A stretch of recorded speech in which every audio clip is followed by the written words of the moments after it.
लग्नानंतर होईलच प्रेम या मालिकेत आता काव्या देवीच्या मंदिरामध्ये हातात दिव्यांचं ताट घेऊन उभी असते. काव्या देवीला म्हणते, देवी आई, आता फक्त शेवटचे 3 दिवे बाकी. लवकर शुद्धीवर या पार्थ, लवकर शुद्धीवर या. मी खूप आतुरतेनं वाट बघतेय तुमच्या शुद्धीवर येण्याची. तुम्हीच मला शिकवलंय ना, युनिव्हर्सकडे मनापासून एखादी गोष्ट मागितली तर ती गोष्ट मिळते आपल्याला, ती आपली इच्छा पूर्ण होते. मग मी आता देवी आईकडे आणि युनिव्हर्सकडे एकच गोष्ट मागतीये. प्लीज पार्थ, तुम्ही लवकर शुद्धीवर या. नाही तर 11:11ची वेळ झाली आहे काव्या. पटकन तुमच्या मनातले विष माग. ही आठवण मला कोण करणार?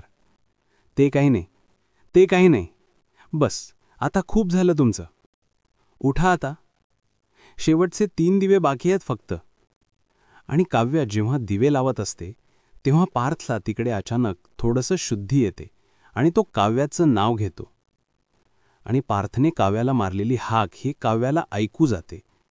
काव्य मागे पाहते आणि तिला असं समजतं की तिला भास झालेला आहे. ती स्वतःशीच म्हणते, मला भास झाला बहुतेक. पार्थ देशमुख यांचा आवाज ऐकल्याचा भास झाला. आणि इथेच या ठिकाणी हा भाग संपलेला आहे.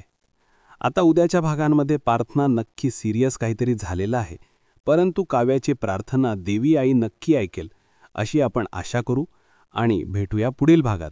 तोपर्यंत नमस्कार.